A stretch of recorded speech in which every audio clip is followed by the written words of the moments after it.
अथ सकलसौभाग्यदायक श्रीविष्णुसहस्रनामस्तोत्रम्। शुक्लाम्बरधरं विष्णुं शशिवर्णं चतुर्भुजं प्रसन्नवदनं ध्यायेत् सर्वविघ्नोपशान्तये। यस्य द्विरदवक्त्राद्याः पारिषद्याः परशतं विघ्नं निघ्नन्ति सततं विश्वक्सेनं तमाश्रये। व्यासं वसिष्ठनप्तारं शक्तेः पौत्रमकल्मषं पराशरात्मजं वन्दे शुकतातं तपोनिधिं।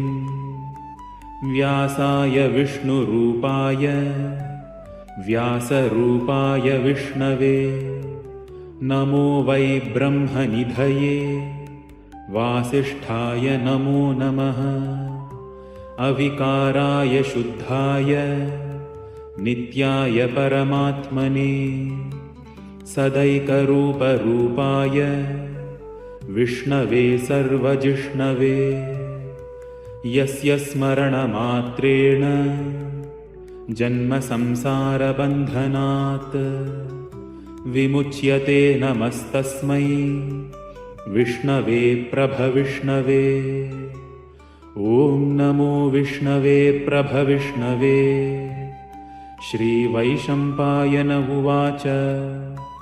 श्रुत्वा धर्मानशेषेण पावनानि च सर्वशः युधिष्ठिरः शान्तनवं पुनरेवाभ्यभाषत। युधिष्ठिर उवाच किमेकं दैवतं लोके किं वाप्येकं परायणं स्तुवन्तः कं कमर्चन्तः प्राप्नुयुर्मानवाः शुभम्। को धर्मः सर्वधर्माणां भवतः परमो मतः किं जपन्मुच्यते जन्तुर्जन्म संसारबन्धनात्। भीष्म उवाच जगत्प्रभुं देवदेवम् अनन्तं पुरुषोत्तमं स्तुवन्नाम सहस्रेण पुरुषः सततोत्थितः। तमेव चार्चयन्नित्यं भक्त्या पुरुषमव्ययम् ध्यायन् स्तुवन्नमस्यंश्च यजमानस्तमेव च। अनादिनिधनं विष्णुं सर्वलोकमहेश्वरं लोकाध्यक्षं स्तुवन्नित्यं सर्वदुःखातिगो भवेत्। ब्रह्मण्यं सर्वधर्मज्ञं लोकानां कीर्तिवर्धनम् लोकनाथं महद्भूतं सर्वभूतभवोद्भवम्। एष मे सर्वधर्माणां धर्मोऽधिकतमो मतः यद्भक्त्या पुण्डरीकाक्षं स्तवैरर्चेन्नरः सदा। परमं यो महत्तेजः परमं यो महत्तपः परमं यो महद्ब्रह्म परमं यः परायणम्। पवित्राणां पवित्रं यो मङ्गलानां च मङ्गलम् दैवतं दैवतानां च भूतानां यो व्ययः पिता। यतः सर्वाणि भूतानि भवन्त्यादियुगागमे यस्मिंश्च प्रलयं यान्ति पुनरेव युगक्षये। तस्य लोकप्रधानस्य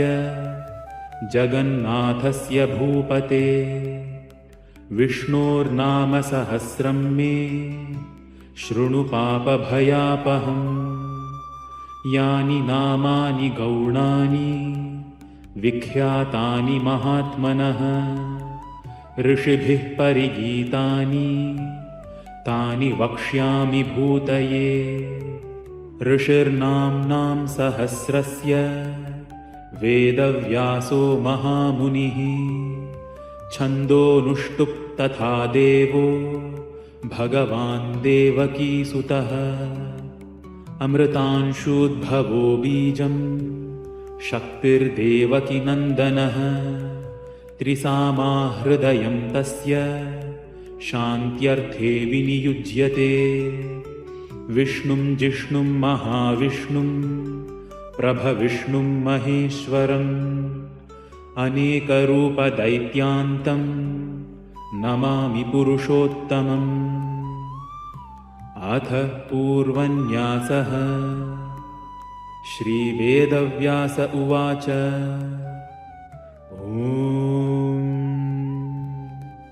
अस्य श्रीविष्णोर्दिव्यसहस्रनामस्तोत्रमहामन्त्रस्य श्रीवेदव्यासो भगवान् ऋषिः अनुष्टुप् छन्दः श्रीमहाविष्णुः परमात्मा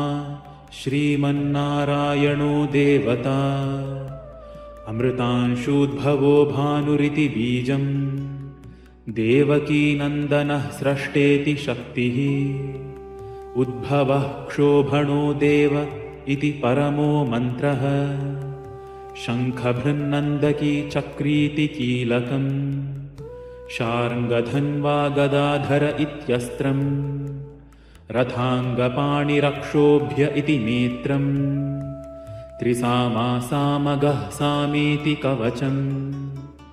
आनन्दः परब्रह्मेति योनिः ऋतुः सुदर्शनः काल इति दिग्बन्धः श्रीविश्वरूप इति ध्यानम् श्रीमहाविष्णुप्रीत्यर्थे सहस्रनामस्तोत्रपाठे विनियोगः अथ न्यासः शिरसि वेदव्यासऋषये नमः मुखे अनुष्टुप् छन्दसे नमः हृदि श्रीकृष्णपरमात्मदेवतायै नमः गुह्ये अमृतांशूद्भवो भानुरिति बीजाय नमः पादयोः देवकीनन्दनः स्रष्टेति शक्तये नमः सर्वाङ्गे शङ्खभृन्नन्दकी चक्रीति कीलकाय नमः करसम्पुटे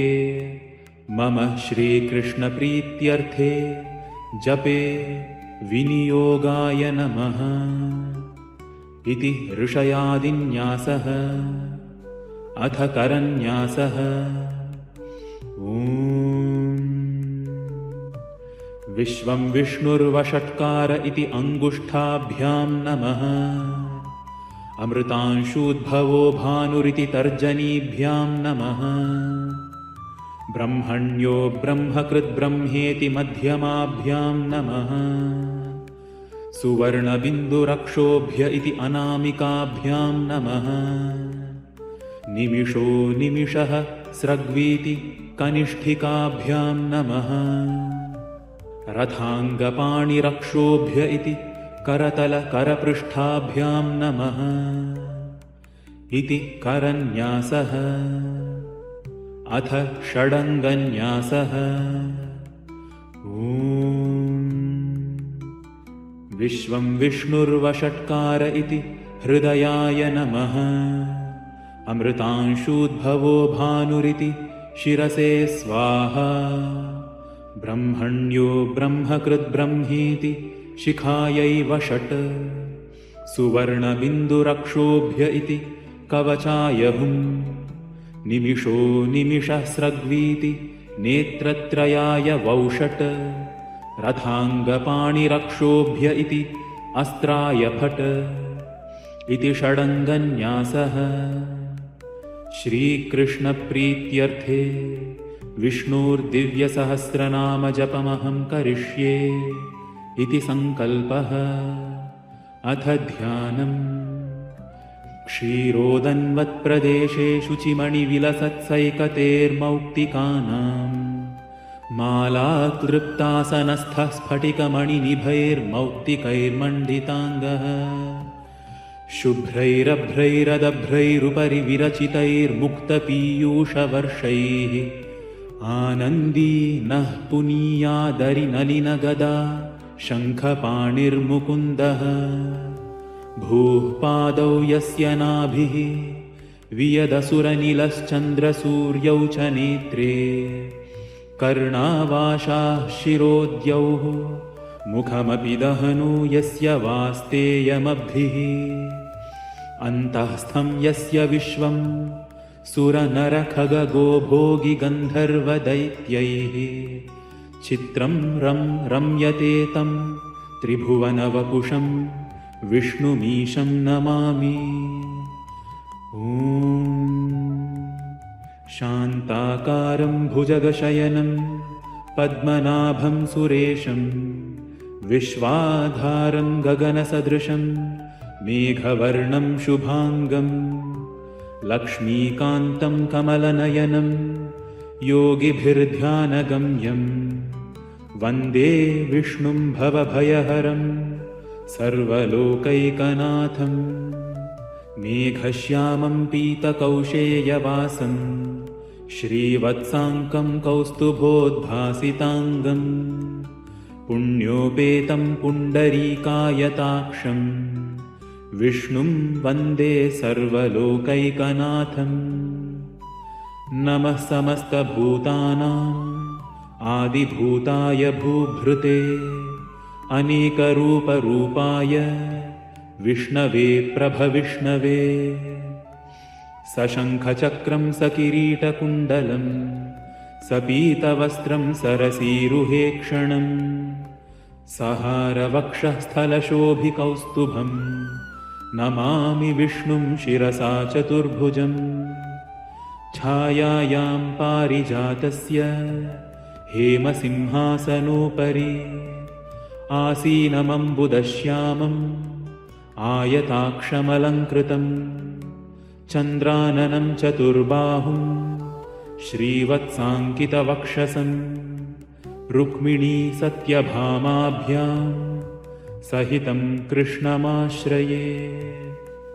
अथ स्तोत्रम् हरिः ॐ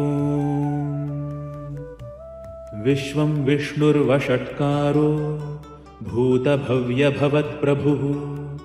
भूतकृद्भूतभृद्भावो भूतात्मा भूतभावनः पूतात्मा परमात्मा च मुक्तानां परमागतिः अव्ययः पुरुषः साक्षी क्षेत्रज्ञोऽक्षर एव च योगो योगविदां नेता प्रधानपुरुषेश्वरः नारसिंहवपुः श्रीमान् केशवः पुरुषोत्तमः सर्वः शर्वः शिवस्थाणुः भूतादिर्निधिरव्ययः सम्भवो भावनो भर्ता प्रभवः प्रभुरीश्वरः स्वयंभूः शम्भुरादित्यः पुष्कराक्षो महास्वनः अनादिनिधनो धाता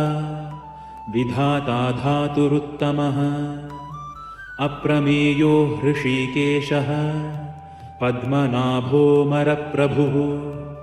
विश्वकर्मा मनुस्त्वष्टा स्थविष्ठः स्थविरो ध्रुवः अग्राह्यः शाश्वतः कृष्णो लोहिताक्षः प्रतर्दनः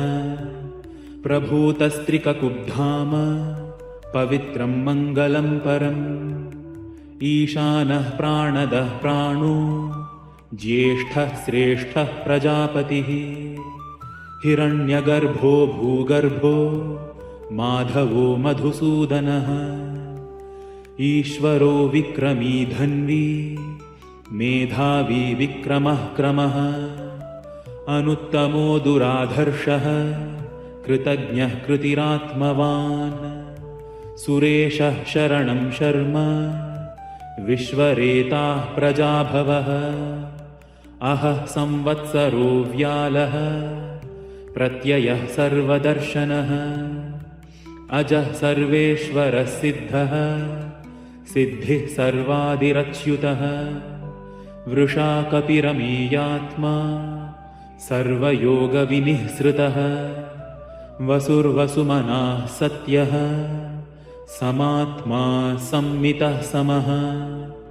अमोघः पुण्डरीकाक्षो वृषकर्मा वृषाकृतिः रुद्रो बहुशिरा बभ्रुः विश्वयोनिः शुचिश्रवाः अमृतः शाश्वतस्थाणुः वरारोहो महातपाः सर्वगः सर्वविद्भानुः विश्वक्सेनो जनार्दनः वेदो वेदविदव्यङ्गो वेदाङ्गो वेदवित्कविः लोकाध्यक्षः सुराध्यक्षो धर्माध्यक्षः कृताकृतः चतुरात्मा चतुर्व्यूहश्चतुर्दंष्ट्रश्चतुर्भुजः भ्राजिष्णुर्भोजनं भोक्ता सहिष्णुर्जगदादिजः अनघो विजयो जेता विश्वयोनिः पुनर्वसुः उपेन्द्रो वामनः प्रांशुः अमोघः शुचिरूर्जितः अतीन्द्रः सङ्ग्रहः सर्गो धृतात्मा नियमो यमः वेद्यो वैद्यः सदा योगी वीरः माधवो मधुः अतीन्द्रियो महामायो महोत्साहो महाबलः महाबुद्धिर्महावीर्यो महाशक्तिर्महाद्युतिः अनिर्देश्य वपुः श्रीमान् अमेयात्मा महाद्रिधृक् महेश्वासो महीभर्ता श्रीनिवासः सतां गतिः अनिरुद्धः सुरानन्दो गोविन्दो गोविदाम्पतिः मरीचिर्दमनोहंसः सुपर्णो भुजगोत्तमः हिरण्यनाभः सुतपाः पद्मनाभः प्रजापतिः अमृत्युः सर्वदृक्सिंहः सन्धाता सन्धिमान् स्थिरः अजो दुर्मर्षणः शास्ता विश्रुतात्मा सुरारिः गुरुर्गुरुतमो धाम सत्यः सत्यपराक्रमः निमिषो निमिषस्रग्वी वाचस्पतिरुदारधीः अग्रणीर्ग्रामणीः श्रीमान् न्यायो नेता समीरणः सहस्रमूर्धा विश्वात्मा सहस्राक्षः सहस्रपात् आवर्तनो निवृत्तात्मा संवृतः सम्प्रमर्दनः अहः संवर्तको वह्निः अनिलो धरणीधरः सुप्रसादः प्रसन्नात्मा विश्वधृग्विश्वभुग्विभुः सत्कर्ता सत्कृतः साधुः जह्नुर्नारायणो नरः असंख्येयो प्रमेयात्मा विशिष्टः शिष्टकृत् शुचिः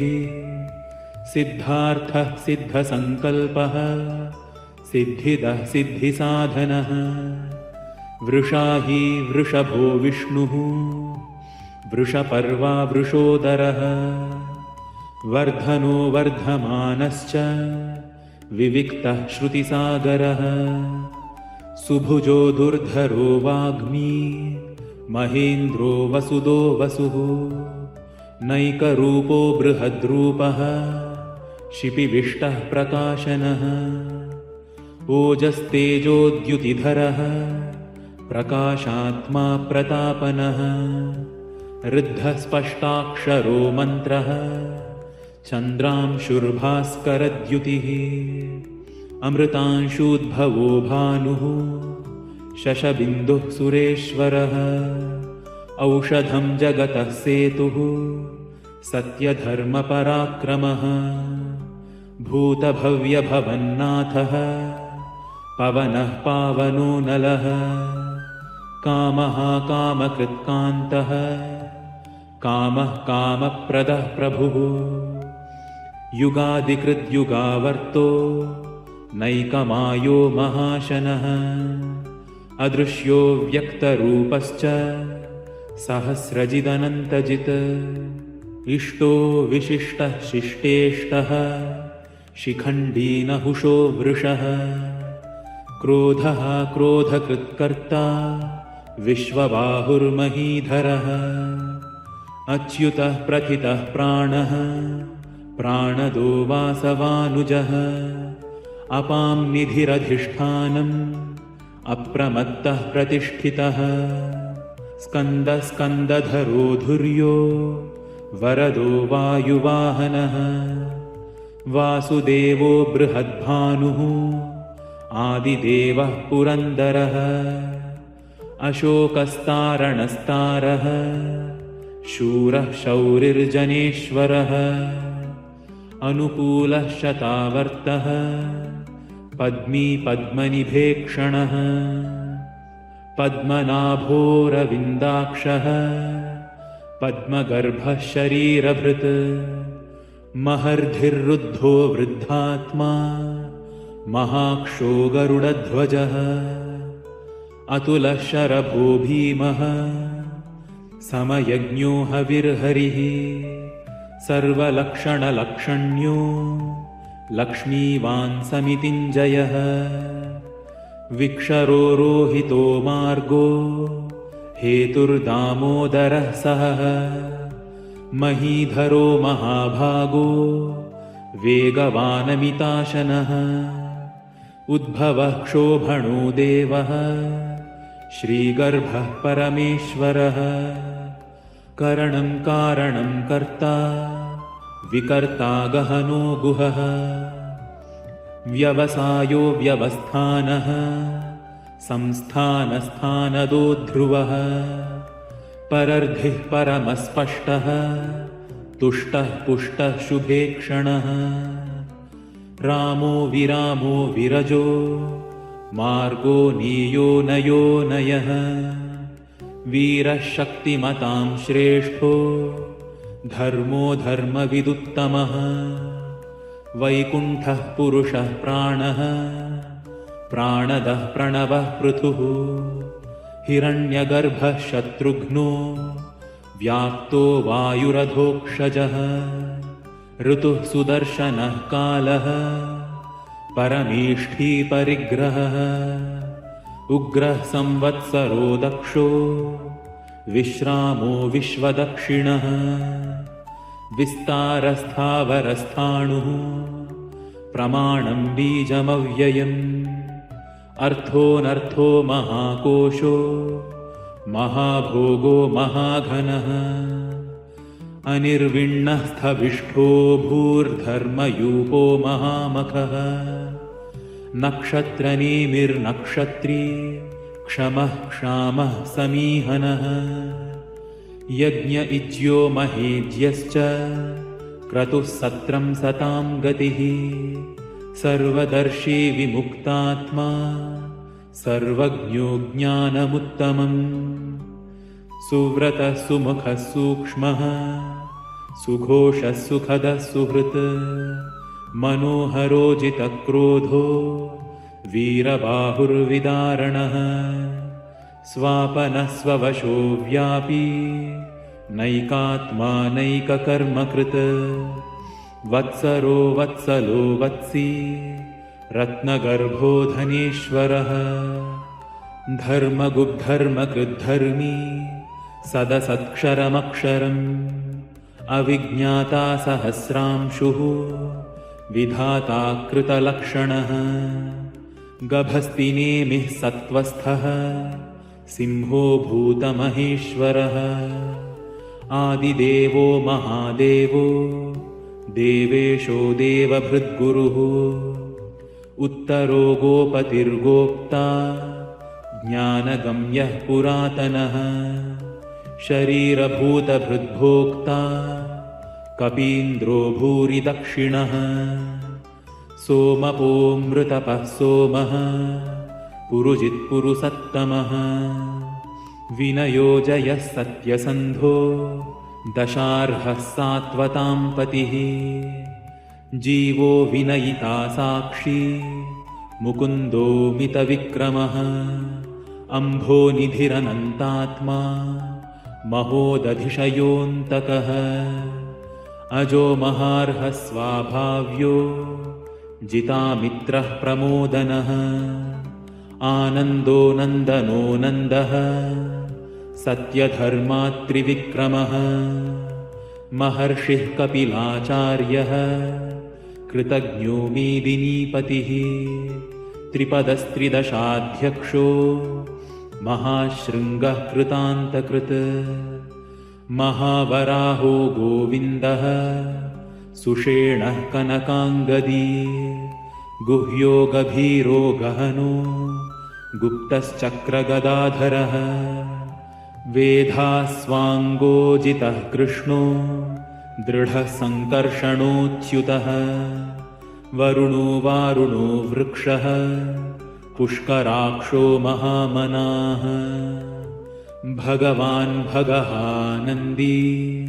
वनमाली हलायुधः आदित्यो ज्योतिरादित्यः सहिष्णुर्गतिसत्तमः सुधन्वाखण्डपरशुः दारुणो द्रविणप्रदः दिवस्पृक् सर्वदृग्व्यासो वाचस्पतिरयो निजः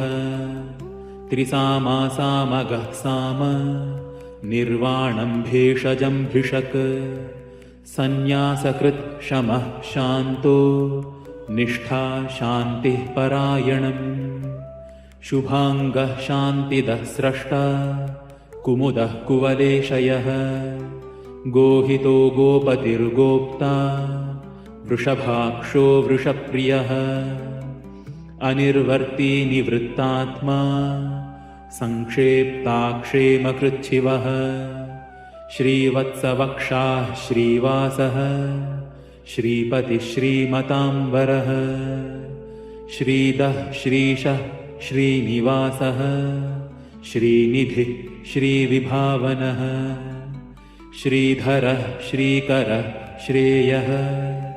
श्रीमान् लोकत्रयाश्रयः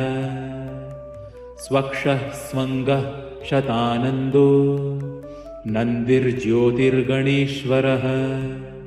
विजितात्मा विधेयात्मा सत्कीर्तिश्छिन्नसंशयः उदीर्णः सर्वतश्चक्षुः अनीशः शाश्वतस्थिरः भूषयो भूषणो भूतिः विशोकः शोकनाशनः अर्चिष्मानर्चितः कुम्भो विशुद्धात्मा विशोधनः अनिरुद्धो प्रतिरथः प्रद्युम्नो मितविक्रमः कालनेमिनिहावीरः शौरिः शूरजनेश्वरः त्रिलोकात्मा त्रिलोकेशः केशवः केशिहा हरिः कामदेवः कामपालः कामी कान्तः कृतागमः अनिर्देश्य वपुर्विष्णुः वीरोऽनन्तो धनञ्जयः ब्रह्मण्यो ब्रह्मकृद्ब्रह्मा ब्रह्म ब्रह्मविवर्धनः ब्रह्मविद्ब्राह्मणो ब्रह्मी ब्रह्मज्ञो ब्राह्मणप्रियः महाक्रमो महाकर्मा महातेजा महोरगः महाक्रतुर्महायज्वा महायज्ञो महाहविः स्तव्यः स्तवप्रियस्तोत्रम् स्तुतिः स्तोतारणप्रियः पूर्णः पूरयिता पुण्यः पुण्यकीर्तिरनामयः मनोजवस्तीर्थकरो वसुरेता वसुप्रदः वसुप्रदो वासुदेवो वसुर्वसुमनाहविः सद्गतिः सत्कृतिः सत्ता सद्भूतिः सत्परायणः शूरसेनो यदुश्रेष्ठः सन्निवासः सुयामुनः भूतावासो वासुदेवः सर्वासुनिलयो नलः दर्पहा दर्पदो दृप्तो दुर्धरोऽथापराजितः विश्वमूर्तिर्महामूर्तिः दीप्तमूर्तिरमूर्तिमान् अनेकमूर्तिरव्यक्तः शतमूर्तिः शताननः एको नैकः स वः कः किं यत्तत्पदमनुत्तमम् लोकबन्धुर्लोकनाथो माधवो भक्तवत्सलः सुवर्णवर्णो हेमाङ्गो वराङ्गश्चन्दनाङ्गदी वीरः विषमः शून्यो घृताशीरचलश्चलः अमानी मानदो मान्यो लोकस्वामी त्रिलोकधृक् सुमेधा मेधजो धन्यः सत्यमेधाधराधरः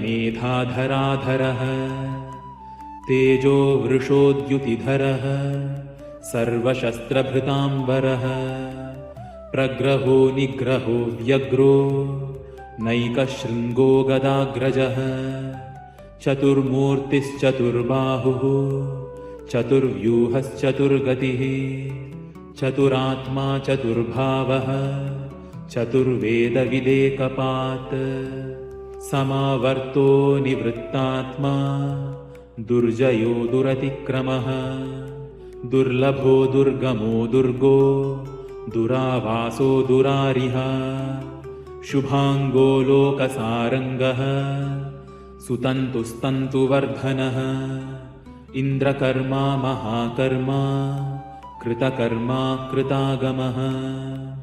उद्भवः सुन्दरः सुन्दो रत्ननाभः सुलोचनः अर्को वाजसनः शृङ्गी जयन्तः सर्वविजयी सुवर्णबिन्दुरक्षोभ्यः सर्ववागीश्वरेश्वरः महाह्रदो महागर्तो महाभूतो महानिधिः कुमुदः कुन्दरः कुन्दः पर्जन्यः पावनोऽनिलः अमृताशोऽमृतवपुः सर्वज्ञः सर्वतोमुखः सुलभः सुव्रतः सिद्धः शत्रुजित् शत्रुतापनः न्यग्रोधोदुम्बरोऽश्वत्थः चाणूरान्ध्रनिषूदनः सहस्रार्चिः सप्तजिह्वः सप्तैधाः सप्तवाहनः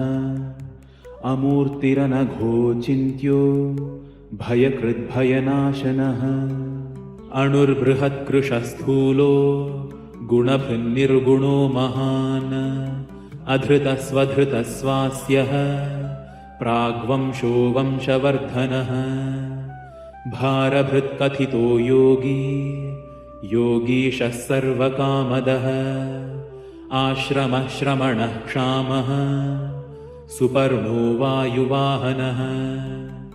धनुर्धरो धनुर्वेदो दण्डो दमयिता दमः अपराजितः सर्वसहो नियन्ता नियमो यमः सत्त्ववान् सात्विकः सत्यः सत्यधर्मपरायणः अभिप्रायः प्रियार्होर्हः प्रियकृत्प्रीतिवर्धनः विहाय स गतिर्ज्योतिः सुरुचिर्हुतभुग्विभुः रविर्विरोचनः सूर्यः सवितारविलोचनः अनन्तो हुतभुग्भोक्ता सुखदो नैकजोऽग्रजः अनिर्विण्णः सदामर्षि लोकाधिष्ठानमद्भुतः सनात्सनातनतमः कपिलः कपिरव्ययः स्वस्तिदः स्वस्तिकृत्स्वस्ति स्वस्तिभुक् स्वस्ति दक्षिणः अरौद्रः कुण्डलीचक्री विक्रम्यूर्जितशासनः शब्दातिगः शब्दसहः शिशिरः शर्वरीकरः अक्रूरः पेशलो दक्षो दक्षिणः क्षमिणाम्बरः विद्वत्तमो वीतभयः पुण्यश्रवणकीर्तनः उत्तारणो दुष्कृतिः पुण्यो दुःस्वप्ननाशनः वीरः रक्षणः सन्तो जीवनः पर्यवस्थितः अनन्तरूपोऽनन्तश्रीः जितमन्युर्भयापहः चतुरश्रोगभीरात्मा विदिशो व्यादिशो दिशः अनादिर्भूर्भुवो लक्ष्मीः सुवीरो रुचिराङ्गदः जननो जनजन्मादिः भीमो भीमपराक्रमः आधारनिलयो धाता पुष्पहासः प्रजागरः ऊर्ध्वगः सत्पथाचारः प्राणदः प्रणवः पणः प्रमाणं प्राणनिलयः प्राणभृत्प्राणजीवनः तत्त्वं तत्त्वविवेकात्मा जन्ममृत्युजरातिगः भूर्भुवः स्वस्तरुस्तारः सविता प्रपितामहः यज्ञो यज्ञपतिर्यज्वा यज्ञाङ्गो यज्ञवाहनः यज्ञभृद्यज्ञकृद्यज्ञी यज्ञभुग्यज्ञसाधनः यज्ञान्तकृद्यज्ञगुह्यमन्नमन्नाद एव च आत्मयोनिः स्वयं जातो वैखानः सामगायनः देवकीनन्दनः स्रष्टा क्षितीशः पापनाशनः शङ्खभृन्नन्दकी चक्री शार्ङ्गधन्वा गदाधरः रथाङ्गपाणिरक्षोभ्यः सर्वप्रहरणायुधः सर्वप्रहरणायुध ॐ नम इति वनमाली गदीशार्ङ्गी शङ्खी चक्री च नन्दकी श्रीमान्नारायणो विष्णुः वासुदेवोऽभिरक्षतु श्रीवासुदेवोऽभिरक्षतु ॐ नम इति अथ उत्तरन्यासः भीष्म उवाच इतीदं कीर्तनीयस्य केशवस्य महात्मनः नाम्नां सहस्रं दिव्यानाम् अशेषेण प्रकीर्तितं य इदं शृणुयान्नित्यं यश्चापि परिकीर्तयेत् नाशुभं प्राप्नुयात् किञ्चित् सोमुत्रेह च मानवः वेदान्तगो ब्राह्मणः स्यात् क्षत्रियो विजयी भवेत् वैश्यो धनसमृद्धः स्यात् शूद्रः सुखमवाप्नुयात् धर्मार्थी प्राप्नुयात् धर्मम् अर्थार्थी चार्थमाप्नुयात् कामानवाप्नुयात् कामी प्रजार्थी प्राप्नुयात् प्रजाम् भक्तिमान् यः सदोत्थाय शुचिस्तद्गतमानसः सहस्रं वासुदेवस्य नाम्नामेतत् प्रकीर्तयेत् यशः प्राप्नोति विपुलं ज्ञातिप्राधान्यमेव च अचलां श्रियमाप्नोति श्रेयः प्राप्नोत्यनुत्तमम् न भयं क्वचिदाप्नोति वीर्यं तेजश्च विन्दति भवत्यरोगोद्युतिमान् बलरूपगुणान्वितः रोगार्तो मुच्यते रोगात् बद्धो मुच्येत बन्धनात् भयान्मुच्येत भीतस्तु मुच्येतापन्न आपदः दुर्गाण्यतितरत्याशु पुरुषः पुरुषोत्तमः स्तुवन्नाम सहस्रेण नित्यं भक्तिसमन्वितः वासुदेवाश्रयो मर्त्यो वासुदेवपरायणः सर्वपापविशुद्धात्मा याति ब्रह्म सनातनम् न वासुदेवभक्तानाम् अशुभं विद्यते क्वचित् जन्म मृत्युजरा व्याधिभयं नैवोपजायते इमं स्तवमधीयानः श्रद्धाभक्तिसमन्वितः युज्येतात्मसुखक्षान्तिश्रीधृतिस्मृतिकीर्तिभिः न क्रोधो न च मात्सर्यं न लोभो नाशुभामतिः भवन्ति कृतपुण्यानां